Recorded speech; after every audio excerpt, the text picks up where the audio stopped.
Hello and welcome into Sports Talk on a Budget. This is going to be a special episode today. Today is Thursday, April 20th, and next Thursday is April 27th. And the more important thing about next Thursday is the NFL Draft. So this show is going to be my 2023 NFL mock draft. Got to do my entire first round mock draft where I have some of the top players going, things like that. That is going to be what this show is all going to be about. So without further ado, let's go ahead and jump into my mock draft.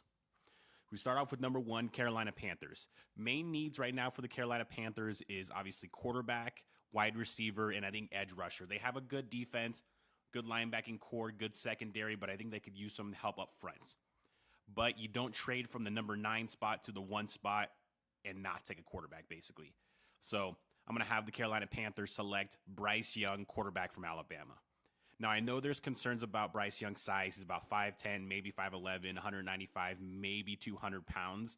But all you have to do is throw on the film of Bryce Young in Alabama, and he was just electric. He's super mobile in the pocket. He's accurate. He has a good arm, can make basically any of the throws. But what I love about Bryce Young is more the intangibles. You hear guys like Nick Saban just rave about his leadership and his maturity. That's huge coming from the greatest coach in college football history, in my opinion. So that's huge there. He was the unquestioned leader. Basically, once he took over, once Mac Jones left for the NFL, and it was Bryce Young's team, that year he won the Heisman. Last year, had a really good season, didn't have the weapons that he had the year before, like Jameson Williams and John Mechie. So his numbers weren't as great, but still had great moments, great games. Basically was the only reason I think that they beat Texas in that game in Austin. So I got the Panthers taking Bryce Young, quarterback from Alabama, number 1. Now, number 2 is the Houston Texans, and they also have a need for quarterback, wide receiver, interior offensive line, and defensive line are some of their main needs. But I think in this draft, there's 2 quarterbacks that are able to start day one, and then the 2 quarterbacks, maybe the 3 quarterbacks after that, are more like projects. So with the pick here, I have the Houston Texans taking C.J. Stroud.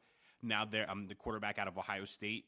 Now, there's been a lot of chatter that they may not take C.J. Stroud. They may opt to take a defensive player here, Will Anderson, someone like that. I think if you're the Houston Texans, you get your quarterback who you think of the quarterback of the future is. C.J. Stroud, now I don't like him as much as Bryce Young, but he's got the size, he's got the arm strength, he's got the accuracy. He was very accurate and had good arm strength at Ohio State. Yes, I know he played with unbelievable talent at Ohio State, whether it was Garrett Wilson and Chris Olave last year and Jackson Smith and Jigba last year, or guys like Marvin Harrison Jr. and Emeka Egbuka this year. Either way, he was really, really consistent on a weekly basis. And the biggest question mark for C.J. Stroud most of the season was we all thought he had good athletic ability, but we just never saw it in games. Finally saw it in that semifinal game against Georgia. He showed the athleticism against the best defense and best team in the country. So that's why I like C.J. Stroud here. I'm not sold on Davis Mills as the quarterback of the future for Houston, so I think they get the quarterback of the future in this draft. So with the number 2 pick, Houston Texans take C.J. Stroud, quarterback of Ohio State. Now at number 3, you have the Arizona Cardinals. There's been a lot of chatter that they've been taking calls about a trade. I could see them moving out of this pick, but I don't do trades on mock drafts. I feel like that's kind of just a fool's errand. It's really hard to mock trades. So I'm going to have the Arizona Cardinals here take who I think the best player in the draft is, and that is Will Anderson, the defensive end / outside linebacker from Alabama. Now, Arizona's main needs were interior offensive line, defensive line, and linebacker. They go ahead and shore up that need right away with Will Anderson. Will Anderson should have been a Heisman finalist in 2021. He was one of the best players, if not the best players in college football the last 2 seasons. Super productive, super consistent, super disruptive on the defensive end. I think, like I said, the best player in this draft. And when you lose a guy like J.J. Watt, who's going to be a first-ballot Hall of Famer, you lost Chandler Jones a year before, you need to shore up that defensive front, and Will Anderson will start that process for you. At the number 4 pick, we have the Indianapolis Colts.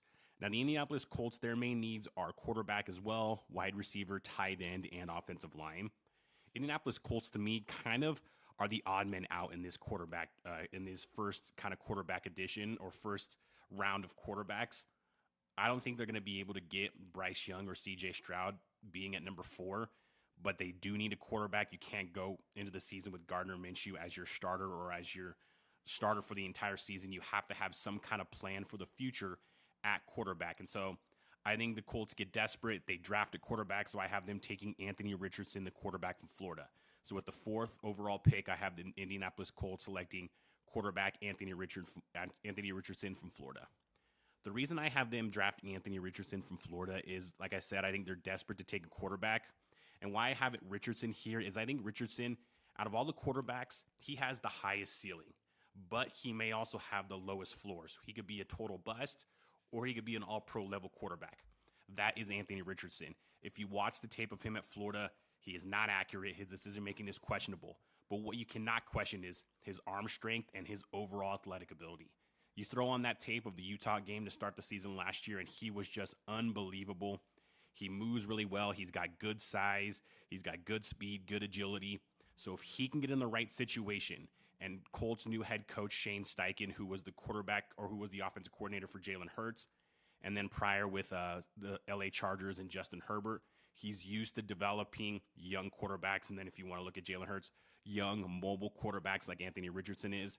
So that could go a long way for Anthony Richardson. And then we'll go to the number 5 pick, and that is the Seattle Seahawks.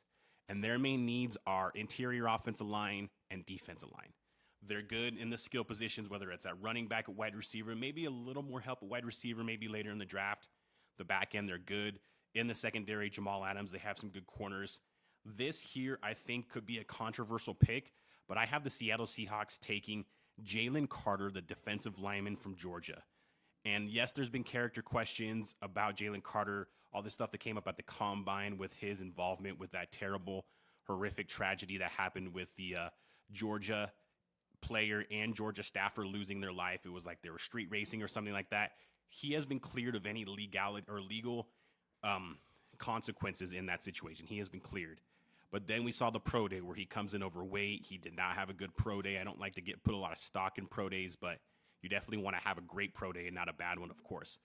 But Jalen Carter has the biggest upside, in my opinion, of anybody in this draft. I think Will Anderson's the best player in this draft, but if I'm going to guess one guy that has the best potential to become a Hall of Fame, all-pro level player year in, year out, Jalen Carter has that ability. You just watch it. I mean, you can watch the Georgia defense, and yes, there's people that jump off the screen all over the Georgia defense. Nobody more than Jalen Carter. And I think the Seattle Seahawks, obviously with Pete Carroll as their head coach, he is a guy that is comfortable handling big-time egos and big-time personalities and maybe some character concerns. Remember, on one team, they had Marshawn Lynch. They had Richard Sherman. They had Earl Thomas. And then obviously you've heard even more character issues potentially with Russell Wilson. So he is a guy that is willing to take on those kind of issues and can still win and be successful with them. So that's why I got the Seahawks taking Jalen Carter with the 5th overall pick. The 6th overall pick is the Detroit Lions. And the Detroit Lions, their main needs are mostly on the defensive side. They could probably use another wide receiver or a tight end. Defensive line, linebacker, they could use some help there. At this time, I like the Detroit Lions to take Tyree Wilson, the defensive end edge rusher out of Texas Tech. The reason I have them taking Tyree Wilson is you put him on the other side of Aiden Hutchinson, and now you got good bookend defensive ends to get after the quarterback. And defense was clearly an issue for the Lions last year, is what I think was the reason that kept them out of the playoffs. Too many games where their defense just didn't show up for them. So I like this pick a lot. Tyree Wilson was productive at Texas Tech on an underwhelming defensive team. So I like this Tyree Wilson with the 6th overall pick from Texas Tech going to the Detroit Lions. With the 7th overall pick, I have the Las Vegas Raiders. Their main needs are quarterback, offensive line, defensive line, and secondary. I don't think they take a quarterback here. I think they roll the dice with Jimmy Garoppolo for a while. But what comes with Jimmy Garoppolo is injury concerns. So you need to protect him. So that's why I got them taking offensive tackle Peter Skoronski at this position. And that's the offensive tackle out of Northwestern. The reason I have Peter Skoronski, the first one off the board, as this kind of deep offensive tackle and offensive lineman draft is Peter Skoronski could play tackle, he could play guard, he could play center, and played all 3 of those positions at Northwestern. So he's versatile. So you know he could play tackle, like I said, really well, and he can also play the interior offensive lineman positions really well. That is rare with an offensive lineman. And at the end of the day, you need to protect Jimmy Garoppolo because you know his injury concerns. That's why I think you have to go with the offensive lineman here. So that's why I got Peter Skoronski, the offensive lineman out of Northwestern, going 7th overall to the Las Vegas Raiders. At number 8 overall, I have the Atlanta Falcons. Their main needs are also quarterback, but other needs as well. Wide receiver, let's see here, edge rusher, probably some secondary help they could use as well. So that's why I have the Atlanta Falcons taking Devin Witherspoon, the cornerback out of Illinois. Illinois was a team that wasn't talked about a lot, but they played really well on defense. They played Michigan really well at Michigan. I know Blake Corum got hurt, but they played really well there. Devin Witherspoon had a good game there. This is a pretty deep cornerback draft. You're kind of splitting hairs between Witherspoon and Christian Gonzalez as the number 1 corner, but I like Devin Witherspoon here at number 8 to the Atlanta Falcons. With the number 9 pick, we have the Chicago Bears, and the Chicago Bears got a ton of needs. Tackle, center, defensive line, cornerback. They got a ton of needs. Cornerback. Here, I think they want to protect. I think they think that Justin Fields is their quarterback of the future. That's why they traded out of that number 1 spot and weren't going to take another quarterback. I think they believe Justin Fields is their quarterback. If you believe that, spend some money and protect the guy. And I think that's what they do here. So I got the Chicago Bears taking Paris Johnson, the tackle out of Ohio State. Paris Johnson, super productive. It's hard to kind of break down offensive linemen, but he was good in pass blocking with obviously with all their passing attack with C.J. Stroud and just a array of receiving weapons they've had over the last couple of years. Good in run blocking as well. Ohio State does like to run the ball a lot as well. So Paris Johnson is a good tackle. Like I said, it's splitting hairs between him and Skoronski, who's the best tackle in this draft, in my opinion. I went with Skoronski taken first just because of his versatility to play other offensive line positions. But if Paris Johnson's still available for the Bears at 9, I think they take him here. So that's why I got Paris Johnson going 9 overall to the Chicago Bears. And with the 10th overall pick, we have the Philadelphia Eagles. Now, the Philadelphia Eagles are a team with not a lot of needs. They can maybe use another receiver to go with Devontae Smith and A.J. Brown. They might need to address the offensive line positions because guys like Lane Johnson and Jason Kelce are getting older, and we don't know how much longer they're going to play. But I think at this spot, if you are the Philadelphia Eagles, you take the best player left in the draft. And in my opinion, that is running back Bijan Robinson out of Texas. And that's who I have them taking. So with the 10th overall pick, I have the Philadelphia Eagles taking Bijan Robinson, running back out of Texas. The reason I have the Bijan Robinson going here is, like I said, this is a luxury pick for the Philadelphia Eagles. You can go ahead and take, like I said, the best player in the draft. You lost Miles Sanders. Right now you're rolling with Kenneth Gainwell. You did pick up another running back in the offseason, Rashad Penny. Those guys aren't future running backs. Those guys aren't every down running backs like Bijan Robinson is here. Bijan Robinson can run inside the tackles. He can run outside the tackle. He's not bad in pass protection, and he's not bad out of the backfield either. So he is a complete 4-5 tool, whatever you want to call him, running back. And I think he is one of the best players in this draft. And at this point, I think he's the best player left in this draft. So for the Eagles, might as well just go ahead and take a luxury pick and take the best player left in this draft and make your team that much better. With the 11th overall pick, I have the Tennessee Titans here with the 11th overall pick. Their main needs are wide receiver and offensive line. But there has been a ton of news coming out of Tennessee that they've been really trying to trade up to either the 2 spot with the Houston Texans or the 3 spot with the Arizona Cardinals. And you're not trading up that high, like I said, with the Panthers to not take a quarterback. So I think the Titans don't believe in Tannehill long-term, and I don't really think they should because Tannehill has definitely regressed these last couple seasons. They don't believe in him long-term, so they want some sort of young quarterback that they can feel like they can mold. They took Malik Willis last year in the 3rd round. They showed you they didn't believe he was a guy that they could move forward with because they picked up Josh Dobbs off the street last year and ended up playing him instead of Malik Willis. So Tannehill's definitely not the future. Malik Willis, they don't believe is the future. That's why with the 11th overall pick, I have the Tennessee Titans taking Will Levis, the quarterback out of Kentucky. Now, some people are higher on Will Levis than I am. I'm not very high on Will Levis. Yes, he's a big, strong guy. Yes, he has a big arm. His athleticism is a little overstated. He's a good athlete, not a great athlete. But you put on the tape of Will Levis and you see a lot of questionable throws and questionable decisions. First of all, his accuracy is not great. And like I said, his decision-making isn't great. There's just times where you're just scratching your head like, what did he see there? Where is he throwing? But he does have the upside. He does have potential to be a really good quarterback. And like I said, he's not going to be expected to start day one for the Tennessee Titans. They'll still start the season with Tannehill as their quarterback. so he can learn behind Ryan Tannehill. And they're very similar players, both athletic, big, strong arm guys. So I like Will Levis here. Like I said, I'm not as high on him, but I think the Titans are desperate to get some sort of quarterback for the future. So that's why they select Will Levis, the quarterback out of Tennessee, with the 11th overall pick. Going to the 12th overall pick, and we have the Houston Texans on the clock again. We mentioned their needs earlier: quarterback, wide receiver, interior offensive line, defensive line. I think this is a dream scenario for Houston if this breaks down and comes down to this. You took C.J. Stroud at number 2.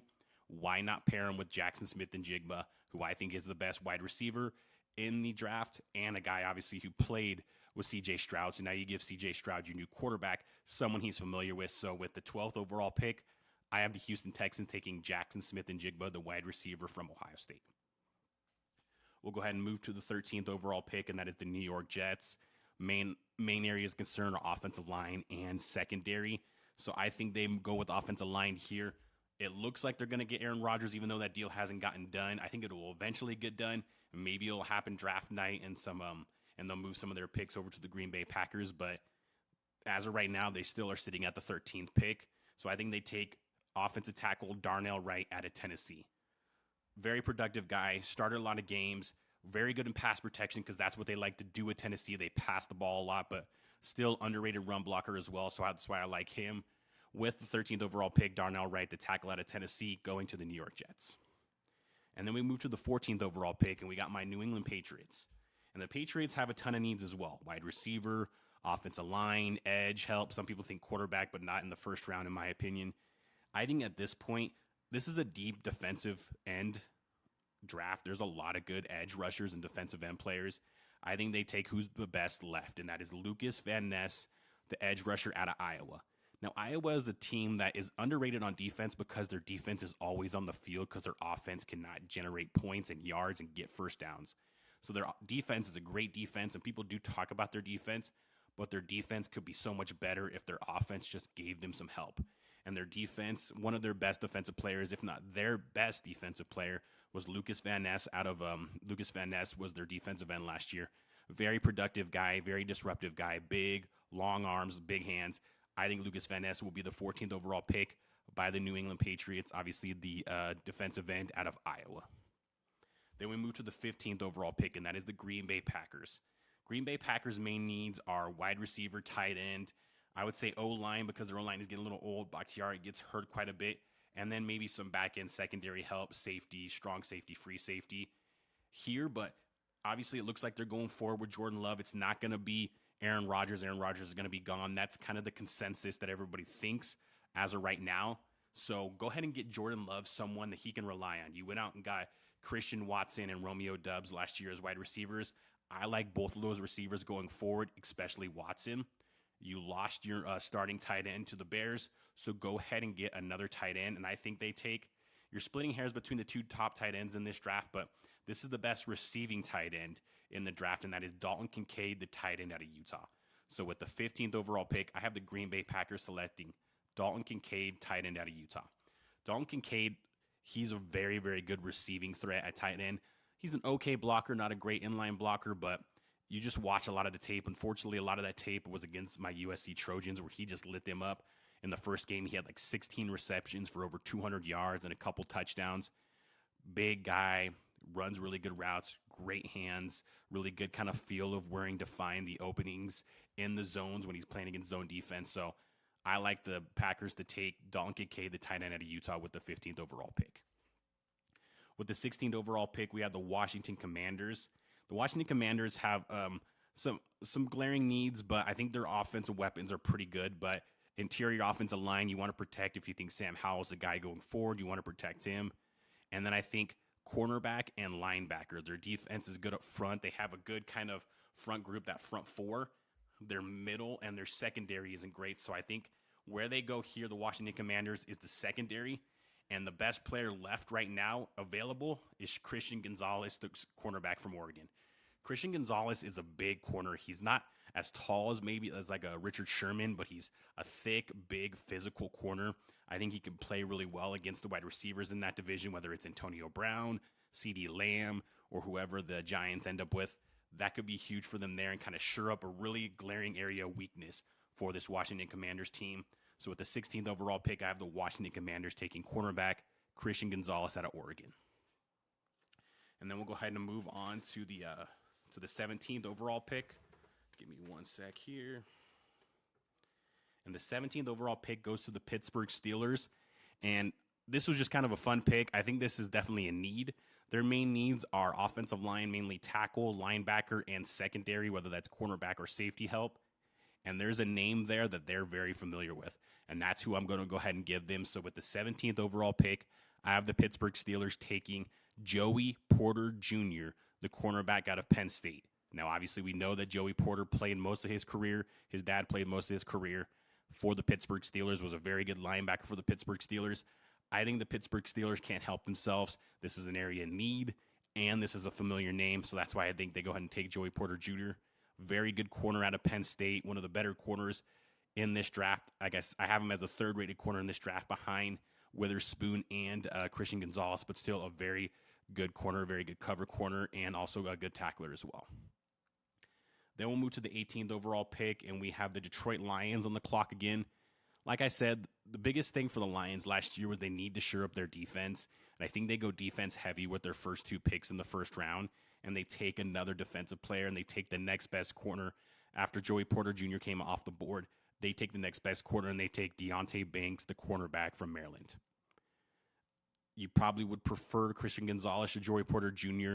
or Devin Witherspoon, of course, but they're already off the board. You already got a good defensive end early on with Tyree Wilson to pair with Aiden Hutchinson. Go ahead and help out your secondary. You got some good secondary help from free agency in the offseason with guys like Cam Sutton. You lost Jeff Okudah, so go ahead and replace him with Deonte Banks, the cornerback from Maryland. Then with the 19th overall pick, we have the Tampa Bay Buccaneers. Their main needs, I think the quarterback is a need. You can't really think that Baker Mayfield's going to be your long-term option. Tight end, they could use some tight end help. Offensive line help, they could use that a lot. You saw that last year with Brady. Their offensive line is not what it was in their Super Bowl year. Defensive line's getting old. So that's some of their main needs. Right now, I have them taking offensive line. There's not a quarterback I would probably take at 19. You could maybe make a case for Hendon Hooker, but do you really want Hendon Hooker to sit behind Baker Mayfield? He's already 25 years old. He's probably not a quarterback you're going to have sit behind him. I like Hendon Hooker, but I don't think that's the direction they go here. I think the direction they go is offensive line, and I think they take Broderick Jones, the tackle out of Georgia. Very good run blocker, decent in the passing game, but a guy that can help shore up their offensive line. So when they decide to find or finally find their quarterback of the future, they have protection for him. We'll go to the 20th overall pick, and the Seattle Seahawks are back on the board. Already had them take Jalen Carter, who I think has the biggest upside of any player in this draft. So they already shored up that defensive line position. I think they need to get a little bit faster at wide receiver. You already got DK Metcalf. That's kind of like your big, strong, somewhat deep threat, but big, strong receiver, guy that can go up, jump ball receiver. You need sort of that slot receiver. Tyler Lockett is getting up there in age. He's still a productive receiver, but I think they could use more help for Geno Smith for these next couple of years. So that's why I have the Seattle Seahawks with the 20th overall pick selecting Jordan Addison, the wide receiver from USC. Jordan Addison is a guy, he's just a crisp route runner, really good hands, just a fluid player. Size isn't great, but his speed is good. Like I said, his route running is really good. His hands are really good. Biletnikoff Award winner in 2021 when he was with Pitt. This past year with USC would have probably been potentially a Biletnikoff finalist if he didn't get hurt halfway through the season, but just a really solid wide receiver and a guy who can play in the slot potentially for the Seattle Seahawks offense and really help out, obviously going along with DK Metcalf and Tyler Lockett. With the 21st overall pick, we have the Los Angeles Chargers on the board. And the Chargers' main needs are wide receiver, linebacker, and cornerback. I think they already have, Mike Williams is a good wide receiver, but he gets hurt a lot. Same with Keenan Allen, who's a very good wide receiver, but he's had injury concerns. I think they go with wide receiver here to give Justin Herbert, their quarterback and franchise quarterback for the future, another weapon.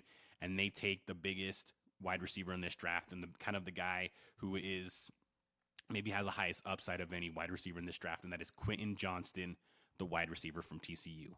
I think that could really help maybe take some pressure off of Keenan Allen and Mike Williams and really help Justin Herbert just have another weapon in this offense. So with the 21st overall pick, the Los Angeles Chargers, in my opinion, will take Quentin Johnston, the wide receiver from TCU. Then we move to the 22nd overall pick, and we have the Baltimore Ravens. They need a wide receiver. They need edge help. They need cornerback help. They have some very glaring needs, but this is where I think a run of wide receivers comes. You already had Jordan Addison. Then you had Quentin Johnston. So the best wide receiver left is going to be Zay Flowers. And Zay Flowers is an absolute burner. He's a speed guy. He's maybe not Tyreek Hill fast, but he is fast. He's a guy who can take a ball and get really good yards after the catch. And that is someone that I think the Baltimore Ravens could really use. He's kind of like a Hollywood Brown, but I think he could be even better than Hollywood Brown. So with the 22nd overall pick, I have the Baltimore Ravens selecting Zay Flowers, the wide receiver out of Boston College. Maybe this will help kind of go a long way and show Lamar Jackson that they're committed on the offensive side, and maybe this can get Lamar Jackson closer to signing after signing Odell Beckham and then drafting Zay Flowers in the first round. With the 23rd overall pick, the Minnesota Vikings are on the board, and their main needs, they probably could use another wide receiver after using Adam Thielen. They need defensive line help, but I think their glaring need is in their secondary. This team was awful in their secondary. They got torched in their secondary by Daniel Jones and just the no-name wide receivers he has for New York. They definitely can use some secondary and some cornerback help. Yes, there's already been 4 corners taken off the board, but like I said earlier, this is a deep cornerback draft, so I think there still is good first-round level players left in this draft at cornerback. And the next guy I would have, so I have the Vikings with the 23rd overall pick selecting Emmanuel Forbes, the cornerback from Mississippi State. Very productive guy. He's good in the pass game. He can tackle. At this point, he would walk in the door and probably be the best corner potentially in that building for the Minnesota Vikings. With the 24th overall pick, we have the Jacksonville Jaguars on the board. Jaguars were a surprise team last year, won the AFC South. They're a team on the rise. They need their main needs are interior offensive line, edge help, defensive back. I think they get an edge rusher to go along with Trayvon Walker, who they got last year, Josh Allen, who they already have had for the last 4 or 5 years, and they take another guy out of Georgia, and that is Nolan Smith, the edge rusher out of Georgia. Now, he doesn't have maybe the upside of Josh Allen or Trayvon Walker, but the guy is just consistent, and from watching him play and from everything that's come out of Georgia, he was one of the leaders on that defense and one of the hardest working players on that team. So that's why I like Nolan Smith here. I think that's just a solid pick at 24 overall. So like I said, with the 24th overall pick, I have the Jacksonville Jaguars selecting Nolan Smith, the edge rusher out of Georgia.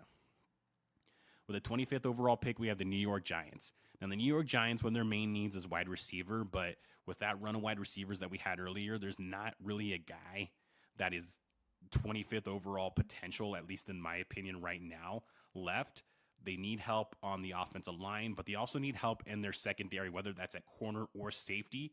And right now there is a safety from Alabama named Brian Branch, who is the best available guy if the draft goes the way that I've mocked it so far. So I have with the 25th overall pick, I have the New York Giants selecting Brian Branch, the safety out of Alabama. It takes care of a need. They need some secondary help, and he is the best player left in this draft if it goes the way that I've mocked it so far. With the 26th overall pick, we have the Dallas Cowboys. They could use some help at running back to go along with Tony Pollard. They lost Dalton Schultz. They can go with tight end. They could use some help there. Defensive line, linebacker could be some needs there as well. But I think there is a guy out there that would be perfect for this team that is still on the board, and that is tight end Michael Mayer out of Notre Dame. Michael Mayer is, like I said, it's splitting hairs between Kincaid and Mayer, who is the best tight end in this draft.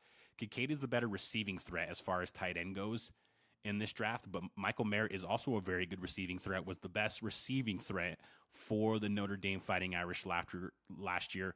I know that's not saying a lot, but he still was. And he is a much better blocker than Dalton Kincaid, so he can help in the running game with guys like Tony Pollard and whoever else they have kind of in the backfield for the Dallas Cowboys. So I like this pick a lot. Michael Mayer shores up a need. You get him to go ahead and fill in a spot that Dalton Schultz left behind. It's another weapon for Dak Prescott. It takes more pressure off of CeeDee Lamb. You brought in Brandon Cooks as your slot receiver. This could round out to be a very good receiving group, with Michael Mayer being their pick with the 26th overall pick. With the 27th overall pick, the Buffalo Bills are on the board, and their main needs are secondary help and wide receiver help. But as I mentioned earlier, they could also use some help on the defensive front. But like I was saying, as I mentioned earlier, the wide receivers, there's not a guy I think really worth taking at this point at this point of the draft. So I think they take one of the best edge rushers left so far in this draft, and that is going to be Myles Murphy, the edge rusher out of Clemson. Clemson, their last couple of years after Trevor Lawrence left, their offense hasn't really been much to speak about. Their defense is what's kept them in games. Is what helped win them an ACC title last year. It is what helped win them. Or actually, no, they lost to Tennessee in the Orange Bowl. But either way, it is what's kept them in the top kind of echelon in college football. They've dropped off a little bit, but their defense and their consistency on defense is really what's kept them up there. Myles Murphy was one of those main guys. Then we have number 28. We have the Cincinnati Bengals. Bengals could use some tight end help after losing Hayden Hurst, but they could really use some help on the defensive front as well. And I think they take Kalijah Kancey, the defensive lineman out of Pitt, who is probably the best player on this board left. But defensive line maybe isn't a position that is as much as a premium as like a wide receiver, an edge rusher, a corner. But still, this is potentially the best guy left in the draft, and it fills a need for them. So I got Kalijah Kancey, the defensive lineman out of Pitt, going at number 28 overall to the Cincinnati Bengals. And then we have the New Orleans Saints with the 29th overall pick. Kind of went over their needs a little bit earlier. Interior offensive line, defensive line, linebacker. I think they take one of the best players left in this draft. It's another defensive lineman, and that's Bryan Bresee out of Clemson. Him and Myles Murphy were both on the same defensive line for Clemson. It was a very good, dominant defensive line. So he is a guy that, just like Kancey, the pick before, would probably go higher if he was in a more position of need. But defensive line is just not a premium position at this point. But when you get to the 29th overall pick, he becomes more of a premium. So that's why I think the New Orleans Saints take Bryan Bresee, the defensive lineman out of Clemson, with the 29th overall pick, fills the need, and is one of the best players left in this draft. And then we have the Eagles back on the board. Now we had the Eagles with the 10th overall pick take Bijan Robinson earlier, the running back out of Texas. We went over their needs: interior offensive line, wide receiver, defensive line, safety. Just as I had a run earlier on with wide receivers, this is my defensive line run. These are guys, like I've been saying, that would have been taken earlier in the first round if they played more areas or positions in need. Defensive line isn't that premium, but this guy, his value is really good at the 30th overall pick, and that is Mazi Smith, defensive lineman from Michigan. Really productive at Michigan, just like Bryan Bresee for Clemson. Played on a very good defense. Clemson and Michigan both had top 10 defenses last year and good defenses the year before as well.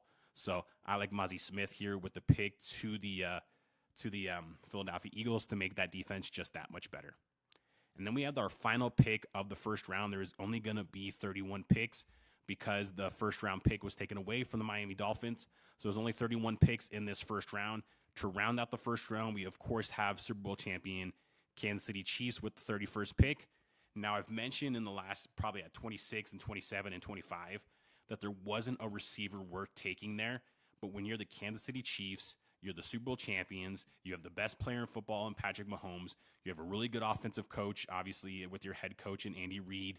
You can roll the dice on a receiver with high upside, and that is a receiver like Jalin Hyatt, the wide receiver out of Tennessee. So with the 31st pick and the last pick of the first round, I have the Kansas City Chiefs taking Jalin Hyatt, the wide receiver out of Tennessee. Obviously an area in need for the Kansas City Chiefs. They definitely can use some wide receiver help after losing Juju Smith-Schuster. Right now, their top wide receivers are guys like Marquez Valdes-Scantling, Kadarius Toney.